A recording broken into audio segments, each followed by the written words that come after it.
Now, The Hunt Palmer Show. Yes! I feel like I've been waiting for this my entire life. You're listening to The Hunt Palmer Show on 104.5 ESPN Baton Rouge. Jolly good fun. Jolly good. Locking down the middle of the day. America's favorite daytime fun show. Live from the Mercedes-Benz of Baton Rouge studio.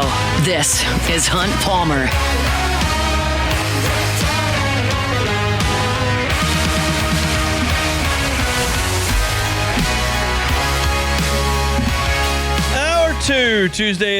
Tuesday. Wish it was Tuesday. Not Tuesday. Monday edition of the Hunt Palmer here on 104.5 ESPN Baton Rouge. We're here from Bordelon coming up here in 15 minutes. Had a chance to sit down with him on Saturday after practice. Got to talk Saints quarterbacks as well before they fly out to Southern California. So plenty to do here on this Monday. Hope your work week's off to a good start. Thanks for hanging out with us. Our pleasure. Now, head out to the Jim's Firearms Hotline. That's where we find Faxon, Childress, host of Faxon Sports, 1055 The Roar, the flagship of Clemson Athletics out in South Carolina. Faxon, thanks for the time. How are you? I'm doing well. Super excited for August 30th and also super excited to chat some ball today. Let's get right to it. Let's do it. First of all, big picture. Let's talk Clemson, vibes. It was obviously a ridiculous run for Dabo with Deshaun Watson and with Trevor Lawrence where it was them in Alabama. It was pretty much the top of college football. Then a bit of a dip there and a playoff run last year. What's the environment and the energy like around Clemson football right now? Yeah, I think this is the most excitement that's been in the building and been cultivated around the program since Trevor Lawrence's departure. And, obviously it would be ignorant to ignore that there was a dip for 3 or 4 years and there was a decline in quarterback play, offensive line and wide receiver play were not adequate. And you throw some pretty brutal injury luck into the mix and you have a couple 9, 10-win seasons in comparison to the 12, 13, 14 that Tigers fans have been accustomed to. But I think when you look at the returning production for this specific Clemson team, when you look at the schedule and scheduling challenging opponents like LSU, playing South Carolina, and then the expanded playoff as well with the chance for an automatic bid, a lot of Clemson fans are viewing this as their best chance to win a national championship since Trevor Lawrence's departure, and I agree with that analysis. Let's talk about last year. Playoff appearance, which is great. Had a berth in the ACC title game, won it, that's great. But also lost some home games, which doesn't happen very much around those parts. So what was the thought on last year as a whole? Yeah, it was a really interesting season. You obviously start out by, let's face it, laying an egg against Georgia, right? Yeah. You only put up 3 points, and you were really competitive in the first half, and it got away from you in the second half. Then you lose kind of an inexplicable game to Louisville right in the middle of your calendar when it felt like things were going great, right? Cade Klubnik goes for 7 total touchdowns in the first half against App State. You blow out NC State, and then Louisville is when it came to a screeching halt. And then Clemson really just collapsed towards the tail end of the South Carolina game. I had every opportunity to slam the door shut on the Gamecocks and couldn't get it done. But Fran Brown was able to beat Miami, get Clemson into the ACC championship game, and then Clemson actually played what I view as a really competitive game in Austin, Texas. 7-point game in the fourth quarter and just did not have enough run defense to get it done. But when I look at the main issue for Clemson last year, it was run defense. They got ran all over by everybody throughout the course of the season, and it was a large part of why a defensive coordinator change was made in this previous offseason to go from Wes Goodwin to Tom Allen from Penn State, who's making the trip down from Happy Valley. So when I look at last year, it's hard to call it a failure of a season, even for Clemson standards, because you win a championship and you go to the college football playoff. But I think it was getting back to that stage for the first time in a couple of years has left a lot of Tigers fans very, very hungry for more. And I think that's building the anticipation to this season where myself and many others view Clemson as a legitimate national championship contender. Part of Dabo's, I think, secret sauce there for so long was coordinator continuity. Just phenomenal job keeping Brent Venables around. Offense was generally piloted by the same 2 guys for a long time. You had, obviously, a shakeup there at defensive coordinator last year. What is Tom Allen bringing in from Happy Valley? Man, I think it's night and day. Leadership, energy, intensity, and, Wes Goodwin had a really good understanding of the X's and O's, in my opinion, but I'm also a firm believer that your unit takes the demeanor that your leader takes. And Wes Goodwin was a very laid-back guy with his demeanor. Tom Allen's in your face. He's tackling people in practice. He's always screaming, it feels like, based off of what we've seen. And he is one of the most intense human beings I've ever been around. So his attention to detail, his priority on tackling, gap alignment, and the fundamentals, which were 3 massive issues for Clemson last year, I think has Clemson in a very, very good spot on that side of the football in comparison to where they were a year ago today. Can you kind of give us the elevator pitch on Cade Klubnik's career arc at Clemson? Yeah, I mean, listen, when you look back 2 years ago when he became a first-year starter, he was bright-eyed, and it was like a puppy dog. That's what we called him around here in these parts. It was Golden Retriever Cade, and it felt like the game was moving too fast for him. But I was always a firm believer and kind of dug my heels in a little bit, to be candid, Hunt, that it was more of a product of the offensive line and wide receiver play than who was playing quarterback. We had seen DJ struggle. We had seen Cade struggle. And when Matt Luke got hired is when Cade Klubnik's career changed, because Clemson's offensive line and pass pro became vastly better. Tyler Grisham hit on the recruiting trail with 2 freshman dogs that are now coming into their sophomore season, and Bryant Wesco Jr. And TJ Moore. And then Cade stopped trying to play hero ball, was a big part of it as well, was he felt so much pressure with an inadequate supporting cast around him in his first year as a starter that he was forcing the issue. He was going against the grain. He was trying to make plays by himself. Last year, he had an adequate supporting cast for the first time in his career. He let the game come to him, and you saw the talent showcase that we all know was there with his recruiting pedigree. So I think Cade's shaping up to have the best season of his career. He's entering year 3 with coordinator continuity, which you referenced as a very important thing with Garrett Riley. And that's another thing that people kind of neglected with his first year as a starter, is went from Brandon Streeter to Garrett Riley. He was having to adjust to a new scheme for the first time with a new position coach as well. His first year as a starter with an injury-riddled O-line and wide receiver that was just not – they weren't very good, and they weren't good enough for Clemson standards, to be candid. So I think that if you're looking for Cade Klubnik stock to buy, I would buy all you can, and I think him and Nussmeier, man. I know you guys are in Baton Rouge. Those are the 2 best in the country, in my opinion. You can slice it 1A, 1B, however you want, but those 2 guys are going in the top 15 in the NFL draft, if I had to predict right now. Faxon Childress is our guest, host of Faxon Sports, 1055 The Roar, the flagship of Clemson Athletics. Let's talk about wide receiver. Is this as good a wide receiver core as Clemson has had in some time? This is the best wide receiver core Clemson's had in 7 years. And I think the main discernible difference as well is the depth of the wide receiver room. There have been a couple years where Clemson's had some upper echelon guys, but we referenced those injuries. When they went down, that depth was really lacking. Now, when you look on the outside, you got TJ Moore and Bryant Wesco Jr., as we alluded to in the previous little riff. Those guys are dogs, man. Those guys are absolute dogs. Antonio Williams is in the slot, who's a 1,000-yard All-American type of receiver. Tyler Brown was a freshman All-American 2 years ago in Cade's first season as a starter. He missed all of last year, almost injured, but he's back. And then you got Tristan Smith, who's a 6'5", big body guy, coming from the D2 level, and he's making the step up this year out of the transfer portal for Dabo. And then you throw in a guy like Cole Turner, who's carved out a little bit of a niche as your burner. He'll come off some jet sweeps. He wants to get horizontal and utilize that speed. I think Clemson's got a really good and deep wide receiver room. And when you look at Moore, Wesco, and Williams specifically, I think those are the 3 best wide receivers in the entire ACC. And if they're not the 3 best, they're 3 of the best 5. Those guys are really, really special, and Clemson is looking very, very promising this year on the offensive side. Do they have a running back? See, this is the big problem right here. So we don't know.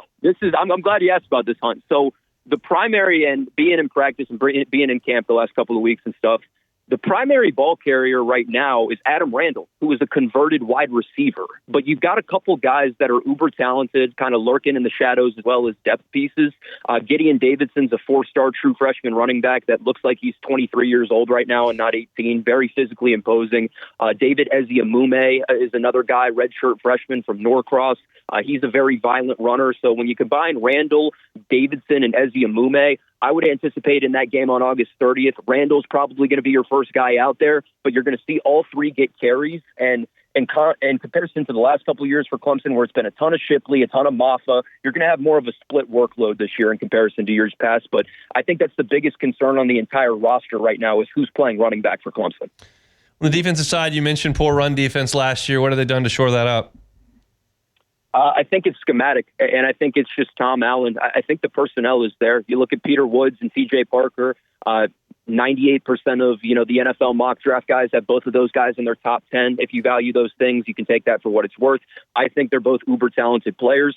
Something that's a little weird, Hunt, is last year Peter Woods actually played edge. Even though he's a DT, Clemson was so thin at that position that he had to kick out and play edge, and he was still able to dominate football games. But Clemson just was not good enough at linebacker last year when it comes to that discipline and staying in the gaps. And the run fits were also just straight up atrocious at times last year. So you lose Barrett Carter, you lose a couple depth pieces on your D-line, but you still bring back the majority of your premier players in your front 7. And I think that's the biggest hope right now, is the word I would use, to be candid, is you're hoping that Tom Allen can help shore up a lot of those fundamental issues you had last year, because I think every Clemson fan and every media member here in the market would tell you talent's not the issue on that side of the ball. Last year it was coaching. One more here, Faxon. Appreciate a little bit of time here on this Monday. Obviously, LSU has spoken outwardly about the importance of this game. I don't know if I would categorize it as smack talk, but they've certainly said we know how important it is. Anything, is that registering in the Clemson side, and are they saying anything to that effect? To be honest, it's pretty quiet around Tiger Town in South Carolina here, Hunt, but I don't think that Clemson has necessarily taken it as disrespect. Personally, from my perspective, I've got a ton of respect for Brian Kelly and that program in Baton Rouge. And I know Dabo Swinney shares that same sentiment. He's spoken very highly of Brian Kelly every time he's been given the chance. And I think the players are just excited, right? These are two programs that are recent national champions in 2018 and 2019, respectively, that have failed to get back to that stage. And this is a year where both respective fan bases feel like they've got a really good roster. And I think that these are two of the best 10 teams in the country, and that majority of fans from each side would also agree with that sentiment. So I would say it's more just excitement and anticipation than smack talk. I do know that a couple videos have made their rounds on social media these last couple of weeks. And, I love it, to be honest, because that's what this is about. It's about building that hype and the anticipation. And this is what a Clemson LSU game should have as the precursor, is this hype building up to the event. So I wouldn't say the Clemson guys have necessarily taken it as disrespect or chirping their mouth back in response. I think everybody here is just really excited to play the football game and play on a big stage that everybody's going to be watching with two of the best programs in college football. We'll get there eventually. August can be a long month, but one way or another, it'll roll around. Faxon, we appreciate a little bit of time here on this Monday. We'll do it again. Yes, sir. I appreciate it, man. Faxon Childress from the Roar 1055 there in South Carolina, talking a little bit of ball. It's not a secret. It's not a surprise. These are two programs that are really hyped up for this season, and one of them is going to emerge that Saturday night feeling like they've got a real shot to win a national championship, and one of them is going to wake up on Sunday morning and go, uh-oh. That's just the way it is, and that's when you put these games on the schedule. That's the way it goes. Now, it's not quite as big an uh-oh as it has been in a 4-team playoff era, but it's still a big deal. So we'll see. It should be a classic there in Clemson, and we'll continue to talk about it as the month of August rolls along. So appreciate Faxon for a little bit of time here. And as we get hour number 2 kicked off, when we come back, had a chance to interview players yesterday. Talked to Bo Bordelon a little bit about the development of the offensive line. I thought he had some interesting things to say. We'll get to that coming up next. The Hunt Palmer Show. This is the Hunt Palmer Show on 104.5 ESPN, Baton Rouge.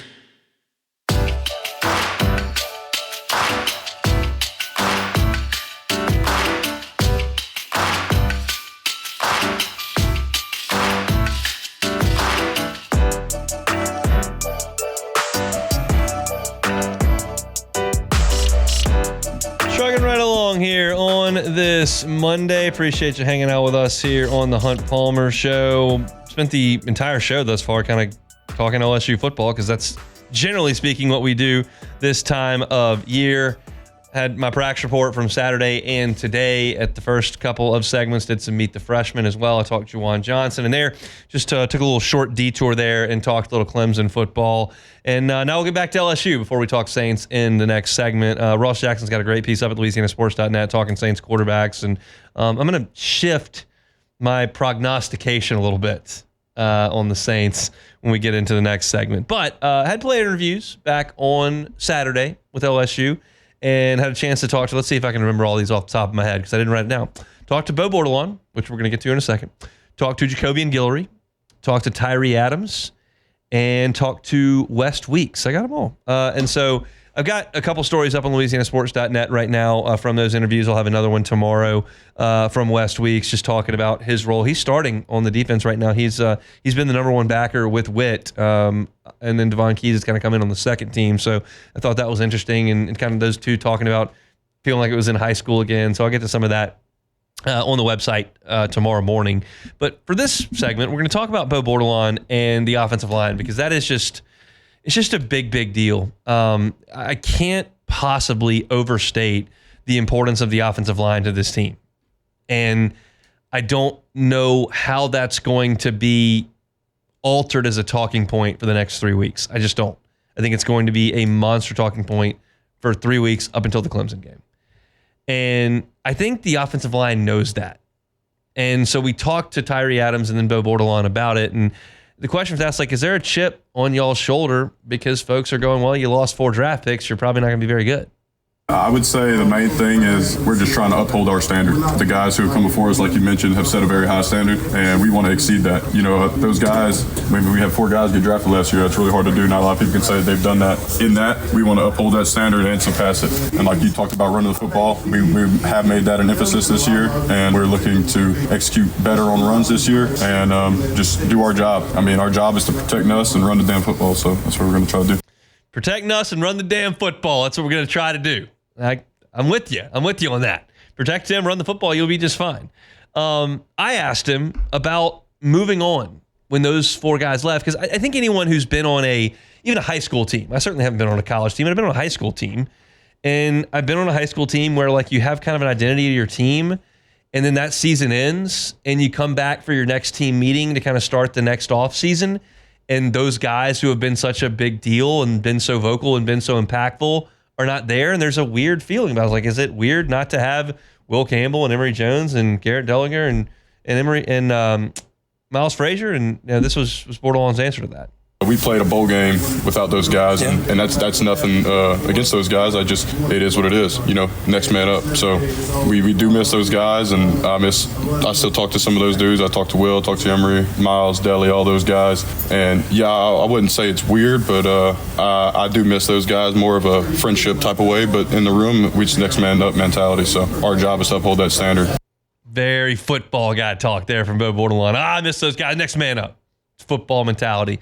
And I appreciate it. And then I followed up like, okay, well, you talked about the bowl game. You played that without those guys. Garrett threw for 313 yards and 3 touchdowns. He was not sacked. Ran it a little bit. Now it's Baylor. It's not the 85 Bears, the Baylor Bears. But did that give you any confidence? I wouldn't say the bowl game was perfect. We got a lot of stuff we had to clean up from that, especially me, myself. I mean, gives us some confidence there going into next season, knowing that we can go out and execute. So this is an interesting piece that I gleaned from this conversation. They're trying their hardest to build chemistry on the offensive line. In fact, let's switch the order here and go with 11 next, because I'll get to this. They're trying to build chemistry on the offensive line, and they've talked about how big a deal that is. And so we'll play Bo's thoughts on chemistry here. I think Coach Davis has done a great job of emphasizing he wants our room to be close. And I think this offseason we've taken the time to get together outside of the meeting room, outside of this facility, and just be friends, man. Hang out, go eat lunch. We did like some alligator tours and stuff like that. And just kind of showing the guys not what it means. Like we got 2 new guys, Braylon Moore, and then all of our young guys, Josh Thompson, another transfer. But we're just trying to really bring those guys into the room, make them feel at home, show them what it means to be an LSU Tiger and also what it means to be an offensive lineman at LSU, and just make sure that we're close. Because if we're close outside of here, then we're going to go fight for each other when it gets hard. And that's perfectly reasonable. Like, we want to be cohesive and a good unit and close to each other, and we want to build relationships, and that sounds perfectly normal. But the flip side of that is nobody's got a job. Like, Brian Kelly gave Braylon Moore the center job today. He was like, yeah, that's our center. And, like, I think Tyree Adams is going to be the left tackle and Weston Davis is going to be the right tackle. And I think Josh Thompson is going to play right guard. And I think DJ Chester is going to play left guard. But we're talking about Bo Bordelon, who's fighting for the right tackle spot. And Paul Mabenga is fighting. And Cohen Eccles is fighting. And you've got Carius Kern, who's blowing everybody away. And, like, everybody's fighting for a job. So at the same time, you're going to eat with these guys. And you're going on alligator tours with these guys. And you're playing video games with these guys. And you're hanging out with these guys. But you're trying to take his job.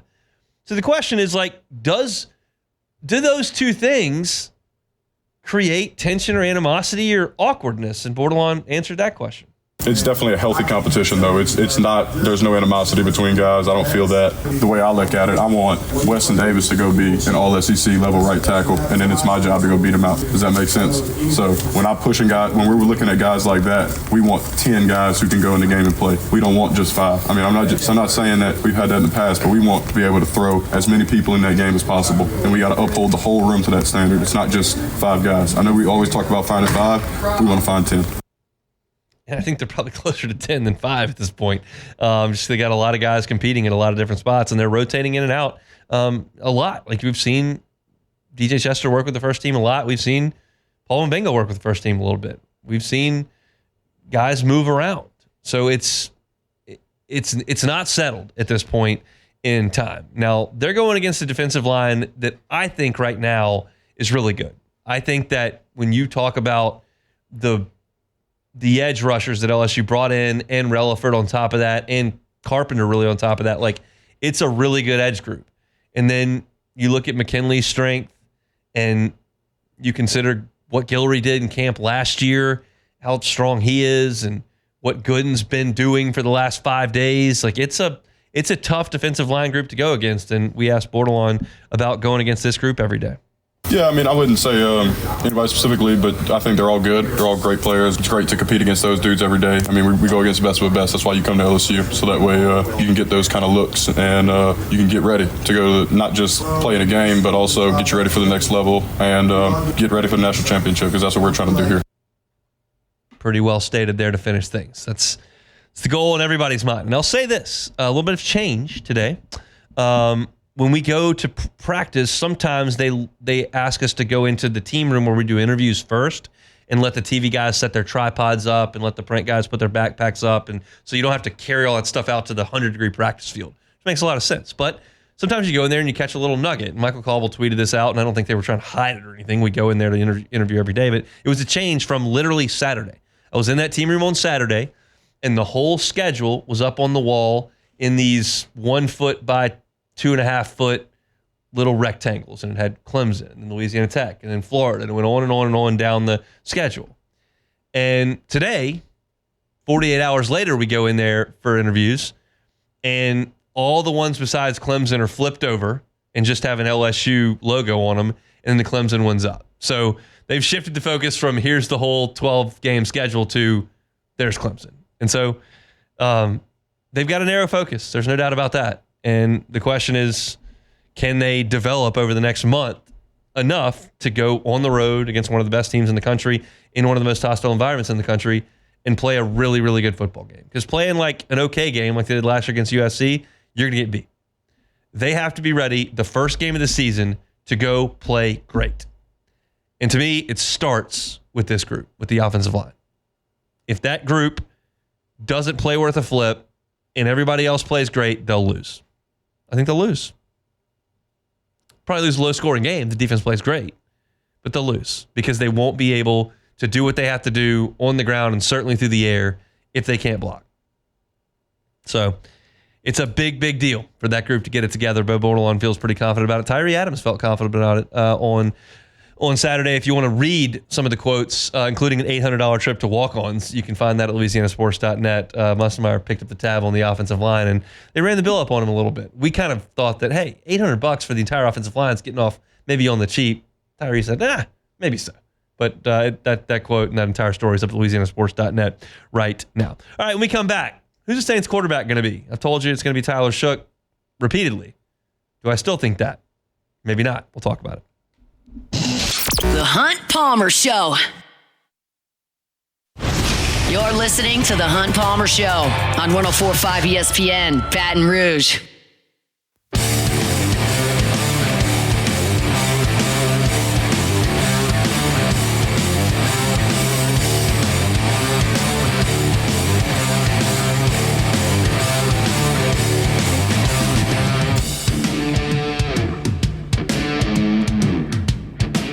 So, my assumption when the Saints drafted Tyler Shook, who's, by the way, not like 21 years old.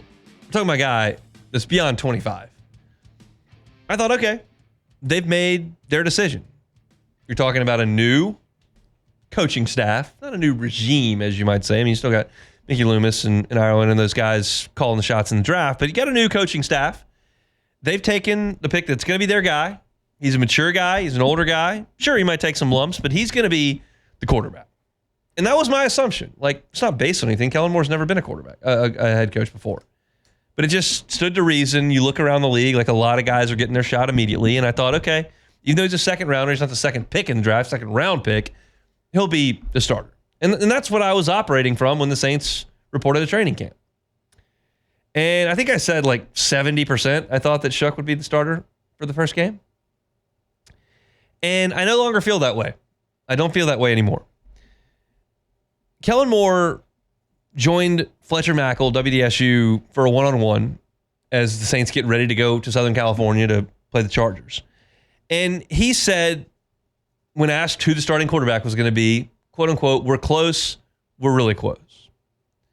So if they're close, really close, and I look at the reps as they've been distributed, and Ross Jackson did an incredible job chronicling this at LouisianaSports.net for free, I might add. Spencer Rattler has thrown 114 passes. Tyler Shuck has thrown 108 passes. Jake Hayner's thrown 112 passes. They've split those reps in terms of number of throws in scrimmage play and practice play evenly. Rattler's numbers are a little bit better, 73% to Hayner's 70% to Shuck's 62%. And I think most importantly, Rattler has run with the first team more often, 4 times to Shuck's 3 to Hayner's 2. And when you look at scrimmage drives with the first team, Rattler went 5, Shuck went 2. And then you look at scrimmage drives against the first team defense, Rattler 6, Shuck none, Hayner 1. So he's completing the most percent of his passes. He's running the most with the ones, and he's running the most against the first team defense.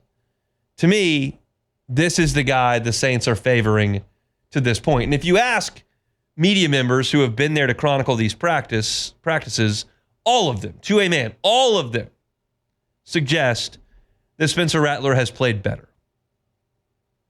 So when I consider what folks are seeing, what the stats tell me, and then what Kellen Moore says, if they're actually close to determining who the starting quarterback is going to be, it's going to be Spencer Rattler.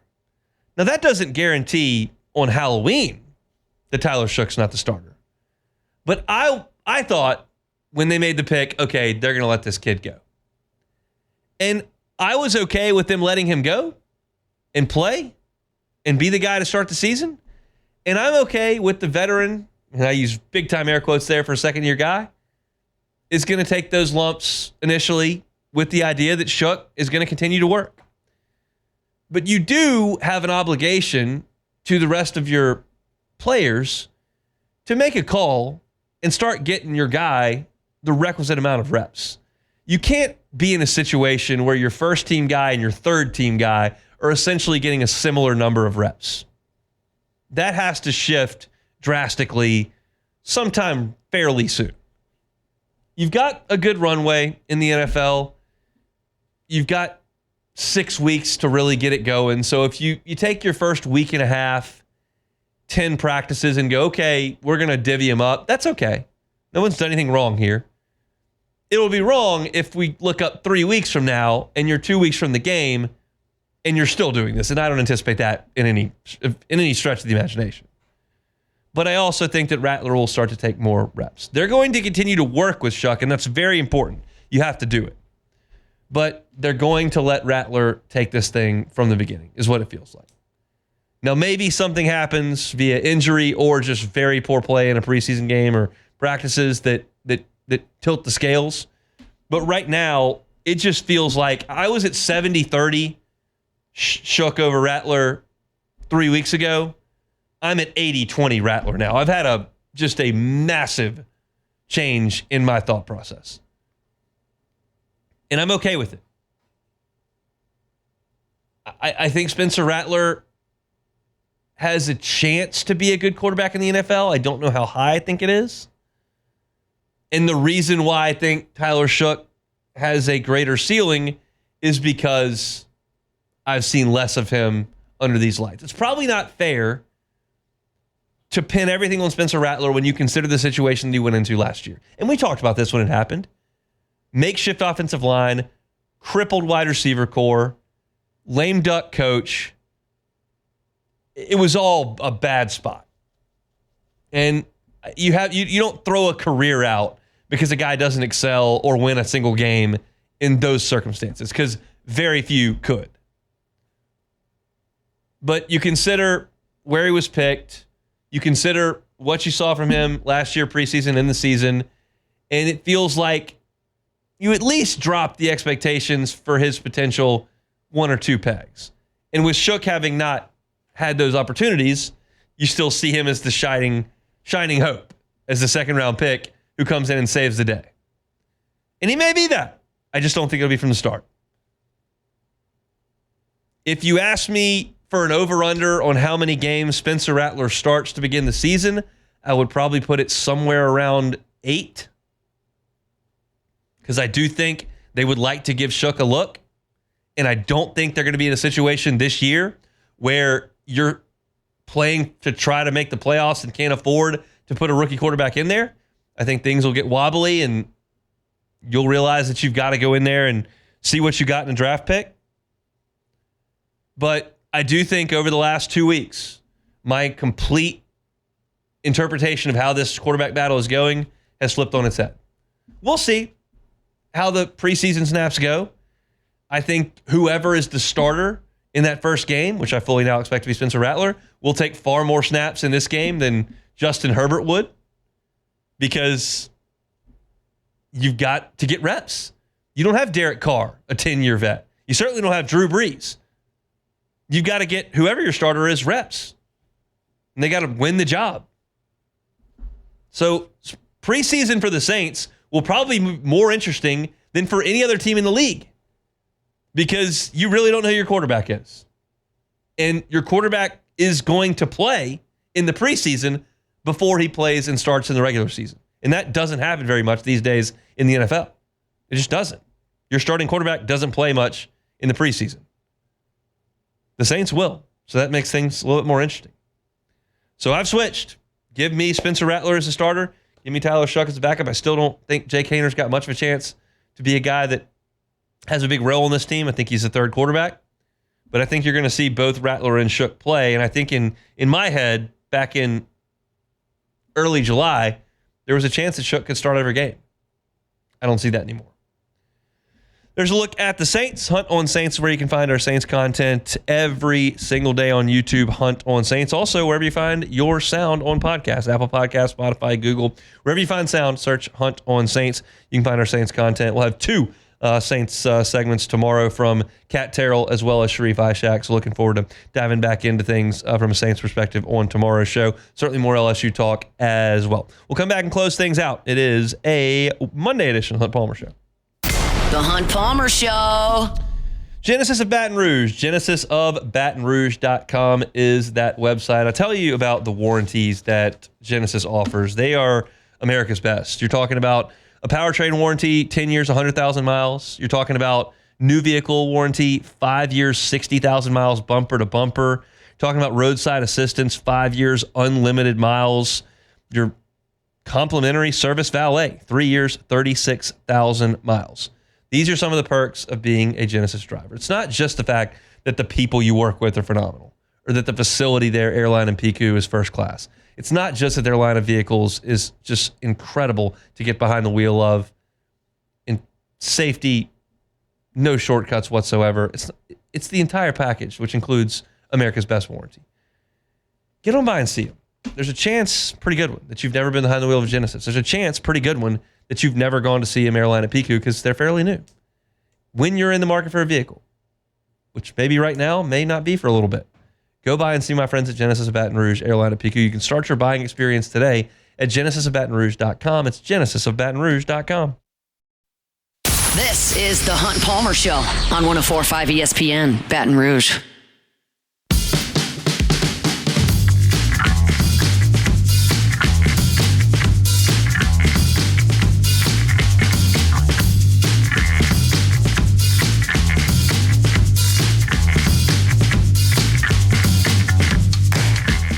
ESPN Baton Rouge and Citizens Bank and Trust want to make things a little easier on your budget by making your groceries for an entire year. And even if you don't win the grand prize, we'll also be awarding second chance prizes of $250 gift cards to High Neighbor Supermarkets. It's the free groceries for a year sweepstakes powered by Citizens Bank and Trust and High Neighbor and 104.5 ESPN Baton Rouge. Register now at 104.5ESPN.com. Free groceries for a year? Is that what you just said? Yes. I mean, that's a game changer. Very much so. My wife despises going to the grocery store. Yeah, I don't really love it either. I love it. Really? Got all these options. I feel like I'm in control of what I'm cooking. I like to cook. I'm not even good at it, but I like to do it. I like setting up the week. Yeah, I don't know. I don't hate it, but it's not my one of my favorite activities. I feel like I just have so many options. I can. I mean, you do. But then it also makes it hard because you go in with a list, and sometimes you end up leaving with a lot of stuff you didn't have on your list. Yeah, I don't do that. Like, I'm remarkably efficient in shopping stuff. Okay. Alyssa goes into a place, she can't get out. Yeah. She took Myers into the bookstore on Saturday afternoon. I was in the car with Keller. I would have been out of there in 4.5 minutes. It was half an hour. You get out of there. There's no reason to be in there that long. We don't have to look at everything. You go in there, get what you need, you get out of there. Yeah. I can do a grocery store run in 11 minutes. Okay. Alyssa, 40. There's just no need for that. That's 30 minutes that's a lot. I mean, especially because it's not like Mars is going to go in there and really. The issue with Alyssa in the grocery store is oftentimes that she feels as though the next meal is her last supper. No, it's just, if it sucks, we'll do something better the next night. Yeah, it's okay. I don't put a lot of emphasis on what it's going to be, and if it's going to be just, and is this a little bit better? Would that be better? Or is there a better option than this? I don't care. You get it, you go home. Yeah, that's then. I usually don't have a problem with, like, if we have a list and we're going in the grocery store, like it's going to be fine. Like I'm not going to see it much. The thing is though, is like there's a specific store we like to go to a lot, and they usually have a lot of stuff like on clearance. And my wife really likes to dig through all that stuff and find what's going on there. But it's been there's been a lot of good, like one time we found they had, flea. This is really stupid, but they had flea and tick medicine for cats. They had like a bunch of them, like with like 7, and those things are pretty expensive usually. And they had like 7 or 8 boxes. And we just bought them all because they were all on clearance. I mean, that's get the cats squared away for a couple of years. Here's a disagreement we had today. She found a restaurant, it will remain nameless, in Baton Rouge, that does $4 kids meals on a certain day. Oh. I think I know which restaurant it doesn't matter. We're not going to get into that. Okay, that's fine. Okay. Yeah. But I just said a kid's meal's like $11. Okay. Yeah. So we're saving $7. Yeah. While the two of us go spend, and I probably drink the normal amount, drink an alcoholic drink of some sort or whatever, and then we're going to end up way on the losing end of that, trying to save $7 on a kid's meal when I have a bajillion frozen chicken nuggets that we've already paid for. And he will eat those with a plum. And that's what he's going to eat at the free kids meal anyway. Yeah, that's true. So it's just like, that's not going to be a win for us. It's just a good excuse to go somewhere. You know, and you got to get out of the house every once in a while. But I think she was like, I mean, that's like saving like $7. Like $7. I was like, I think we're going to overspend beyond the $7. It's $7 is going to end up being the tip on whatever we buy on top of that. The way you really save, and Maddie did this. Her and her friends would go to a restaurant that had kids meals for like $4 on a certain day. I don't know if it's the same one, but they would go and they would all get the kids meal, like, because they didn't eat that much, you know. So they would just get the meal. So they were really saving a lot of money because they weren't even getting anything else. The all-time cheapskate move of all time. We got to take it or leave it after this. My college roommate.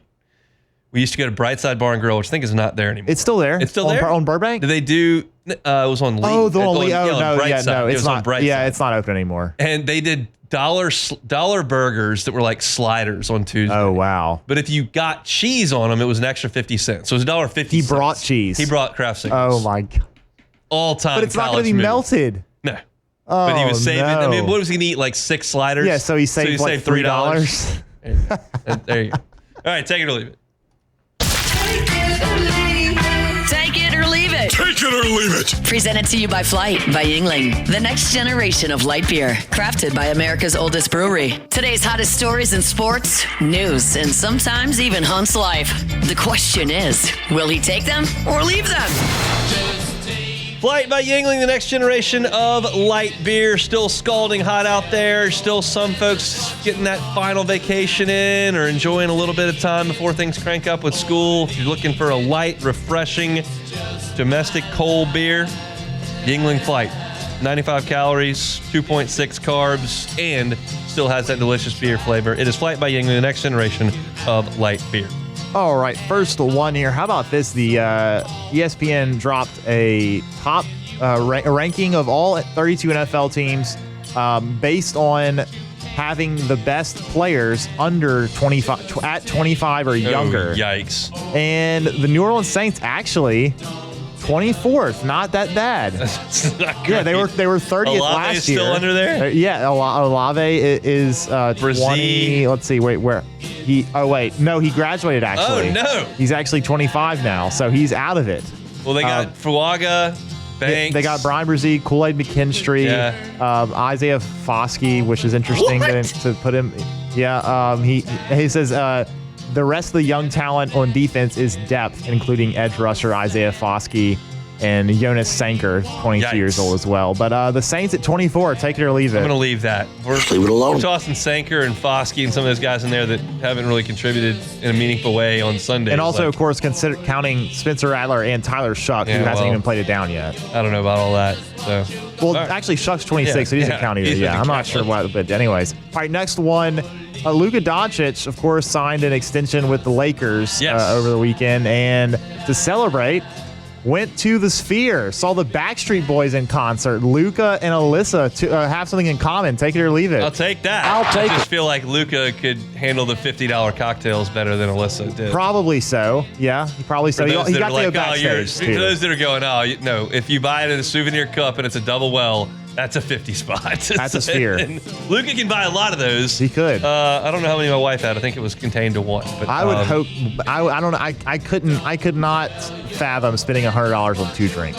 I mean, even though you could do it easily, but I get your point with 2 drinks, but I would definitely spend $100 on beer if I went to a Cubs game right now. No, well, I'll tell you, I in my effort in vain, of course, to do the 999 challenge, I had 6 beers, and it was only, I say that's only. That's like $70. It was about 50, I think, or 60. It wasn't terrible.